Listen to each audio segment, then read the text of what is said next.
ఈ సినిమాకి సంబంధించిన ఇద్దరు వ్యక్తులు ఉన్నారు. ఫస్ట్ బ్రహ్మాజీ గారు అండ్ దెన్ ఉదయ్ గురాల నాకు చాలా మంచి మిత్రుడు. కానీ నేను ఇవాళ ఇక్కడికి రావడానికి కారణం వాళ్ళిద్దరు కాదండి. నేను ట్రైలర్ చూశాను. సో ట్రైలర్ చూసి నిజంగా చాలా మంచి సినిమా చూడబోతున్నామన్న నమ్మకం కలిగింది నాకు.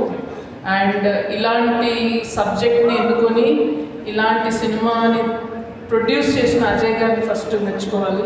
Thank you for producing such very good content. And Vihaan, రేపు I feel you're going to become one of the really good directors of Telugu cinema which will make us proud. Wish you all the very best. So ఇట్లాంటి young టాలెంట్ని identify చేసి మీరు వాళ్ళకి ప్రోత్సాహాన్ని ఇచ్చినందుకు నాకు చాలా ఆనందంగా ఉంది. Young talent like this needs encouragement. Brahmaji గారు youthful symbol of Telugu states always. And కానీ నిజంగా జెన్యున్గా ఎన్ని జోక్స్ పక్కన పెడితే ఆయనకి నేను ఫ్యాన్ అయింది సింధూరం చూసి కాదండి, చంద్రలేఖ చూసి. ఎందుకంటే నేను షాక్ అయ్యాను, అసలు ఆయన ఇలాంటి కామెడీ చేయగలరా అనేది నేను షాక్ అయ్యాను. ఎందుకంటే సింధూరం చూసి నేను బ్రహ్మాజీ గారు అంటే ఇలాగా ఫిక్స్ అయిపోయాను.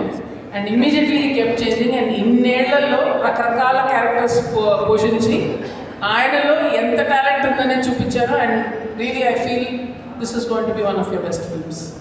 సో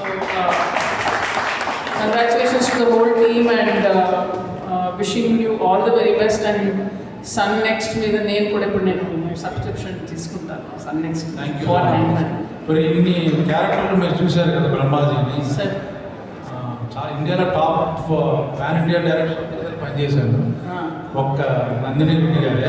సార్ నేను ఆవిడ ఎప్పుడు పిలిచినా మా ఇంటికి వస్తారు, పార్టీకి వస్తారు, any time. 1 time before 1 hour ఇప్పుడే పెద్ద హిట్ కొట్టానంటే కొంచెం బడ్జెట్ ఇస్తారు నాకు. ఇప్పటి వరకు ఏ సినిమాలో కూడా క్యారెక్టర్ ఇవ్వలేదు నాకు. అదే అర్థం కావట్లేదు, ఇంకా రేంజ్ రాలేదా. I could not afford Brahmaji గారు అని చెప్పానండి. నేను చేసే సినిమా బడ్జెట్లో బ్రహ్మాజీ గారు ఎప్పుడు ఫిట్ అవ్వలేదు. ఆయన ఎప్పుడు చూడండి పాన్ ఇండియా సినిమాలో కనపడుతూ ఉంటారు, ఒక KGF, RX సినిమాలో కనపడుతూ ఉంటారు. సినిమాకి డబ్బులు తీసుకోలేదు, ఫ్రీగా చేశాను. నేను ఇంత మంచి స్క్రిప్ట్ తీసుకొచ్చి మిమ్మల్ని హీరోగా పెడితే మీరు కూడా చేస్తారు. కానీ డెఫినెట్గా ఇప్పుడు కొంచెం బడ్జెట్స్ ఇస్తారేమో అని ఆశిస్తున్నాను. మిమ్మల్ని కాస్ట్ చేయాలని ఈ సక్సెస్ ఏం చేస్తున్నాను. So wishing the team all the very best. Thank you.